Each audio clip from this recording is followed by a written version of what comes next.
datang utusan dari neraka. Lalu berkatalah ini, man anta? Orang yang meninggal berkata, siapa kamu? Dia jawab, sayalah solat yang kau anggap enteng selama ini. Kau tidak pernah urus selama ini. Saya diperintah Allah untuk menyiksa kamu, melilit kamu sampai datangnya hari kiamat. Siapa gerangan? Ular. Ekornya cuma satu, kepalanya tidak bisa dihitung. Kembali kau, saya tidak mau. Saya ditugaskan Allah menemani kamu selamat di kuburmu karena kau anggap remeh saya selama ini. Berapa lama disiksa di kubur tergantung berapa lama datangnya kiamat. Bagi mereka yang meninggal, coba bayangkan Pak, nenek tayang 100 tahun yang lalu meninggal, bapak tayang meninggal 20 tahun yang lalu sekarang, apakah mereka sudah sampai di akhirat? Surga atau neraka? Belum, mereka semua masih ada di kuburnya. Transit ini alam kubur. Berapa lama kita di alam kubur tergantung berapa lama datangnya kiamat. Bayangkan Pak, bapak tidak pernah sholat, banyak dosa, banyak maksiat, masuk kubur tidak ada pahala, tidak ada amal kebaikan. Kemana kau mau bawa? Bapak pergi merantau ke Tanah Bumbu. Sampai Tanah Bumbu, ternyata di Tanah Bumbu tidak enak. Cari kerja setengah mati, cari pekerjaan susahnya minta ampun. Bapak masih ada pilihan, lebih baik saya kembali ke orang tuaku, mudah-mudahan ada warisan saya bisa kerja di kampung.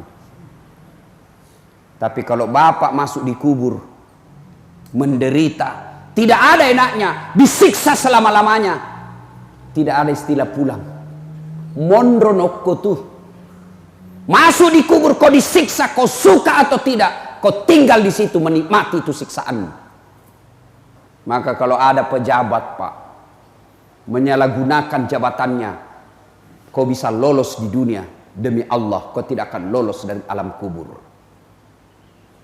Kau polisi, tentara, pegawai negeri, aparat, kau hianati rakyat, kau bisa lolos dari dunia, kau bisa mempermainkan hukum, tapi demi Allah sakaratul maut menunggumu.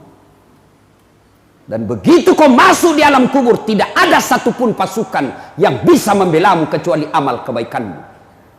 Berapa banyak pejabat-pejabat yang hebat dulu, yang jago dulu, kekuasaannya tak terbatas. Begitu kau masuk di alam kubur, tidak ada arti semua jabatan dan pangkatmu kecuali amalmu. Jadi kita rakyat Pak, yang dipertontonkan kebatilan, yang dipertontonkan ketidakadilan, yang dipertontonkan kesemena-menaan, yang dipertontonkan sembarang dia bikin.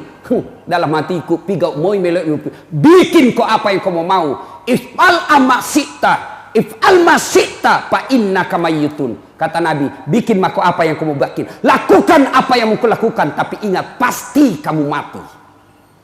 Mau kau tidak sholat silahkan, mau kau nimu rakyat silahkan, mau kau bohongi rakyat silahkan, mau kau pakai senjatamu untuk sewenang-wenang silahkan, tapi pasti kamu mati. Apa hebat, apa kurangnya Adolf Hitler di Eropa? Coba lihat itu orang-orang diktator yang bekerja semau-maunya, pasti mati. Bagaimana hebatnya Fir'aun, kekayaannya tak terbatas, kekuasaannya tak terbatas. Begitu Allah menurunkan azab buat dia, mati. Kalau bapak merantau ke Makassar, merantau ke Jawa, merantau ke Malaysia, sampai di sana tidak enak, susah hidup, bapak masih bisa pulang kampung. Tapi kalau bapak sudah masuk di kubur, tidak bisa kau kembali. Tidak ada yang bisa menemanimu. Temanmu yang membelamu selama ini, temanmu dan kekuasaanmu yang kau gunakan selama ini, semua kau tinggalkan dan kau masuk sendiri. Bapak pernah bayangkan mati lampu? Pernah bayangkan mati lampu? Pernah? Ya. Pernah rasakan mati lampu? Pernah? Bukan pernah, sering.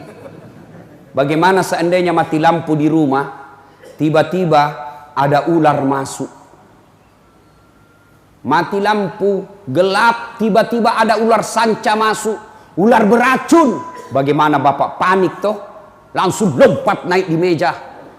Padahal itu kalau ular masuk di rumah, rumah kita masih lebar. Masih bisa kita teriak, tolong, tolong, ada ular. Masih bisa Bapak ambil batu, lempar itu ular. Masih bisa kita buka pintu, lompat ke pintu.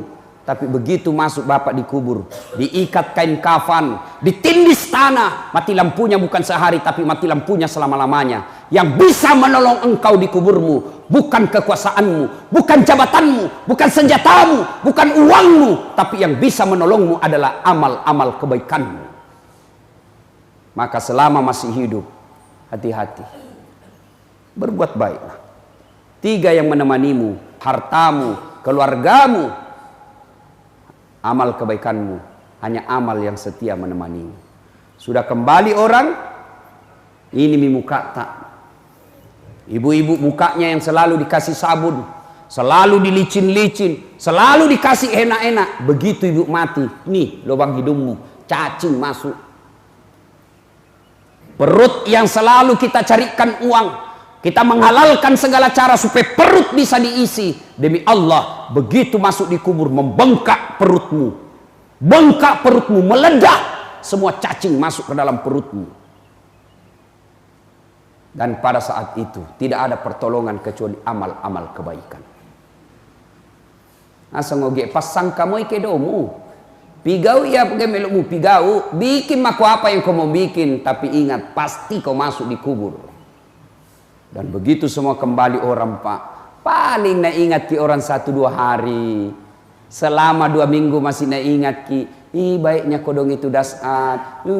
Masih mak kirim-kirim. Apa aja nak kirim teman tak di WhatsApp. Inna lillahi wa inna ilaihi raji'un. Kasih simbol-simbol sedih keluar air mata. Itu saja. Sudah itu nak habis nomor HP tak. Takut bunyi HP tak, meninggal orangnya. So, mulai ini Pak.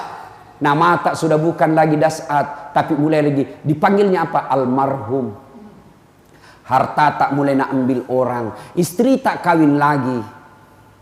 Pada saat itu tidak ada lagi. Dunia sudah selesai urusan, tinggal kau tanggung jawab atas urusanmu di dunia. Maka datanglah malaikat. Kata Nabi, masuk kita di padang mahsyar, ada 4 pertanyaan yang tidak bergerak kaki seseorang sebelum ditanya 4 ini. Apa pertanyaannya? Insya Allah lain waktu dan kesempatan kita akan lanjutkan. Karena penerbangan saya terbatas, saya mau pulang cepat. Insya Allah nanti kita datang lagi di tempat ini. Inilah sebelum saya akhiri, saya ingin menyimpulkan dengan 1 ayat saja. Kullu nafsin sa'ikatil maut. Tungke makinya wae pasti mati. Semua yang hidup pasti akan mati. Dan ketika sudah tiba saatnya mati, tidak bisa kau undur, tidak bisa kau majukan. Apabila sudah tiba saatnya, maka pasti akan kau alami.